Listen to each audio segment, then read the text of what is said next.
This week's 48 Hours investigates the disappearance of a father and a daughter in Oregon. In 2017, Aaron Fryer and his teenage daughter, Ellie, were reported missing. After arriving at their home, police discovered signs of a violent struggle. Soon, investigators found Ellie unharmed, walking with her boyfriend and his friend. But what led police to detain them? Here's an early look at Natalie Morales' 48 Hours report. On October 2nd, 2017, police officers arrived at the Medford, Oregon home of Aaron Fryer and his 15-year-old daughter, Ellie, only to discover a bloody scene.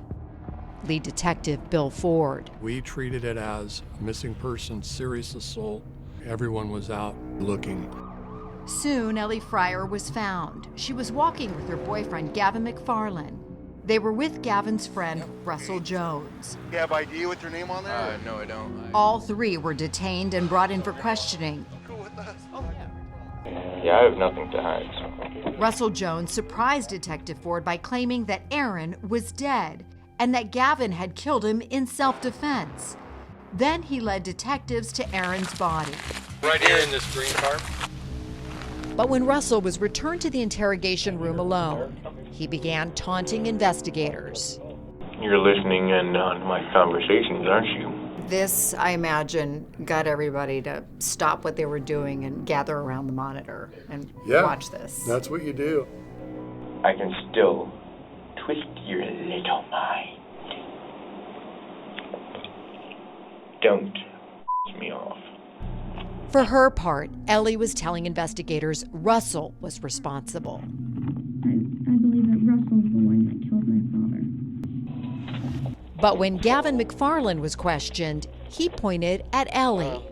She wanted him dead, but I didn't want to kill him. Gavin told detectives Aaron had forbidden him from seeing Ellie, suggesting a possible motive. But with all three pointing at each other, detectives didn't know who or what to believe. And Mr. Ford, you want the whole story? Because I did miss a few parts.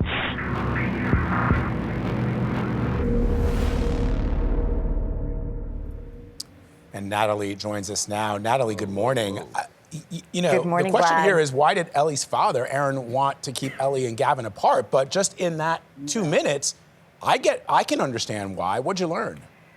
Well, Gavin was 19 years old at the time. Ellie was 15, so she was a minor. So she was forbidden to see him. Obviously, she continued with that relationship. But Gavin maintained that he was just trying to protect Ellie because Ellie had told him that her father was abusing her sexually. And so that was therefore some motive for them to go through with this plan. But police say they had no evidence, they could find no evidence to corroborate the story of abuse. Yeah, the plot thickens. How was Aaron Fryer killed? Do we know? He died by blunt force trauma to the head, and investigators found a blood-soaked bat near the scene where his body was found. So, but to find out who swung the bat, you're going to have to tune in Saturday night to 48 Hours. Well, Natalie, can you tell us what investigators thought of Gavin's friend, Russell Jones, who put on that performance there in the, I guess, the questioning room? Very creepy on the team. Yeah. Very much so. You saw that. It was quite, everybody stopped and watched as you saw that. And Russell Jones is a little bit complicated to describe, but he maintained he was also there trying to help Ellie out of a bad situation with her father, and that he was only trying to help protect her as well. But he also, as you saw, told authorities that he wasn't being entirely truthful. Wow, looking forward to this episode of 48 Hours. Natalie Morales, thank you very much.